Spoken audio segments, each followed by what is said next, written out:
Doctor نے مجھے blood test کی رپورٹس بتائیں تو مجھے دھچکا لگا۔ جس کا خدشہ تھا وہی ہوا، مجھے لاسٹ اسٹیج کا کینسر تھا۔ گھر آتے آتے میں سوچتا رہا بیوی کو کیسے بتاؤں گا، بچوں کو کیا کہوں گا۔ گھر پہنچ کر میں نے سیف میں سب رپورٹس چھپا دیں۔ بیوی پوچھتی رہی، میں نے کچھ بتا کر نہ دیا، سب نارمل ہے کہہ کر ٹال دیا۔ رات کھانے کے بعد واک کرنے نکلا تو دل بند سا ہونے لگا۔ کس کا دل کرتا ہوگا یہ چمکتی دمکتی روشنیاں، یہ چہل پہل، یہ ہنسی قہقہے چھوڑ کر جانے کا۔ پیاری بیوی، پیارے پیارے بچے چھوڑ کر کیسے جاؤں گا؟ ایک لمبی پتلی سی اندھیری قبر میں کیسے رہوں گا؟ میں چلتا رہا اور سوچتا رہا، حتیٰ کہ قبرستان آ گیا۔ قبروں کے کتبے جیسے مجھے بلانے لگے۔ میں بیچ کے اونچے اونچے راستے پر چلنے لگا۔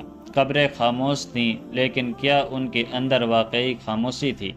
ایسا سناٹا پہلے دیکھا ہوتا تو خوف سے میری جان نکل جاتی، لیکن آج دل بے خوف سا تھا، بلکہ ان چپ چاپ پڑے مکینوں سے ہمدردی محسوس ہو رہی تھی۔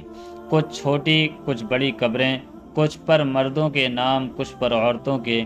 غلام مصطفیٰ بن غلام محمد، مرحوم جاوید اسلم، چودھری مختار خان، انسا الفت بطول، خورشید انور، بیگم رضیہ سلطانہ، ماریہ احمد بنت محمد وارث۔ میں نام پڑھتا آگے بڑھ رہا تھا۔ کچھ کتبوں پر آیات درج تھیں، وَلَا خَوْفٌ عَلَيْهِمْ وَلَا هُمْ يَحْزَنُونَ إِنَّا لِلَّهِ وَإِنَّا إِلَيْهِ رَاجِعُونَ۔ پھر اداسی بھرے شعر،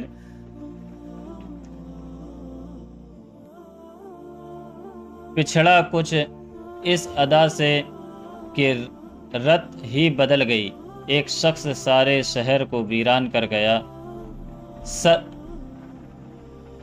سر رات کافی ہو گئی ہے، گھر چلنا چاہیے میرے خیال میں۔ یہ میرے ڈرائیور کی آواز تھی۔ میں نے پیچھے مڑ کر دیکھا، میری چم چم کرتی کار چاندنی میں نہائی ہوئی تھی۔ ہو نہ ہو کیا فائدہ اب اس کار کا، سب کچھ تو میرے بیوی بچے لے جائیں گے، میرے ہاتھ کیا آیا؟ میں بڑی خود غرضی سے سوچتا گیا، ساری زندگی کماتے کماتے ہی گزر گئی۔ اب یہ گھر بنا لوں،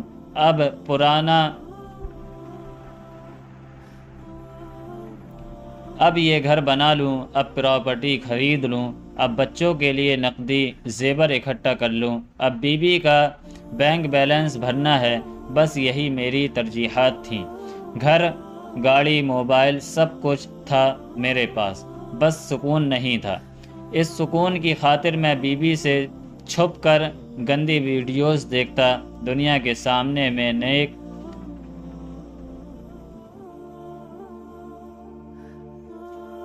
سامنے میں نیک طبیعت اور سلیم الطبع تھا، ہلکی سی داڑھی بھی رکھی ہوئی تھی، نماز روزہ بھی قضا نہ کرتا، لیکن میں اندر سے بے حد بدنیت اور بدبودار شخص تھا۔ جب بھی میں اکیلا ہوتا فحش موویز دیکھنے لگتا۔ یہ لت مجھے نوعمری سے پڑ گئی تھی، باوجود کوشش کے میں عادت نہ چھوڑ سکا۔ شاید یہی وہ چیز تھی جس نے میری زندگی سے سکون کی چادر یکسر کھینچ لی تھی۔ اچانک میرے پاؤں کے نیچے ایک نوکدار پتھر آیا تو میں لڑکھڑا گیا۔ یکدم میری ساری سوچیں غائب ہو گئیں۔ پتہ نہیں کتنی دیر میں یوں ہی کھڑا قبروں کو دیکھتا رہا۔ پھر اچانک میرا دل کیا کہ کاش کوئی قبر والا مردہ زندہ ہو جائے اور مجھے بتائے کہ اس کے ساتھ اصل میں کیا ہوا۔ جب وہ قبر میں جا کر لیٹ گیا اور اس کے سب رشتہ دار قبرستان کی وحشت سے بیزار تیز تیز قدموں سے واپس چلے گئے تو اس پر کیا بیتی، لیکن میں کسی سے نہیں پوچھ سکتا تھا۔ یہاں سب خاموش تھے، چپ چاپ، اپنی اپنی جزا سجا میں مگن۔ اچانک میری نظر ایک کچی جھوپڑی پر پڑی۔ دیے کی روشنی پردے کی پیوند سے باہر جھانک رہی تھی۔ یہ یقیناً گورگن کا مسکن تھا۔ بابا جی، نہ جانے آپ نے کتنی قبریں کھودیں، کتنوں کے اخروی انجام آپ کو معلوم ہوں گے، بس مجھے کوئی نصیحت کر دیں۔ میں نے چمکتی پیشانی والے بابا جی سے کہا، میرے لہجے میں کینسر زدہ انسان کی بے بسی تھی، پتر، سچے رب کی سچی اطاعت ہی کام آتی ہے اور کچھ یہاں کام نہیں آتا۔ بس تو اکیلے میں رب کی اطاعت کرنا سیکھ لے۔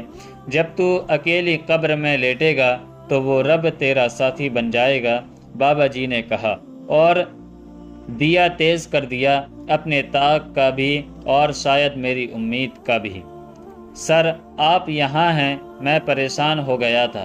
میرا ڈرائیور مجھے ڈھونڈتے بابا جی کی کٹیا تک آ گیا تو میں نے بابا جی کو سلام کیا اور الٹے قدموں واپس چلا آیا۔ جب میں گاڑی میں بیٹھنے لگا تو میں نے ایک نظر پورے قبرستان پر ڈالی۔ کچھ قبروں کے مکین مسکرا کر بابا جی کے لفظوں کی تائید کر رہے تھے، وہ خوش تھے اور چہچہا رہے تھے۔ باقی قبروں کے مکین حسرت ویاس کی تصویر تھے، وہ اپنے کفن نوچ نوچ کر چلا رہے تھے کہ ان کا کوئی ساتھی، کوئی مددگار نہیں تھا۔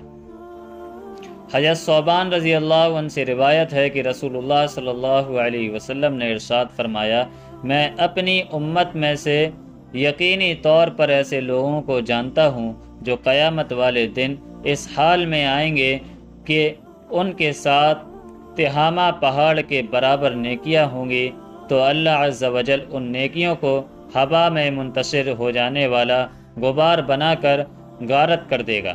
حضرت ثوبان رضی اللہ عنہ نے عرض کیا، ہے اللہ کے رسول، ہمیں ان لوگوں کی نشانیاں بتائیے، ہمارے لیے ان لوگوں کا حال بیان فرمائیے تاکہ ایسا نہ ہو کہ ہم انہیں جان نہ سکیں اور ان کے ساتھ ہو جائے۔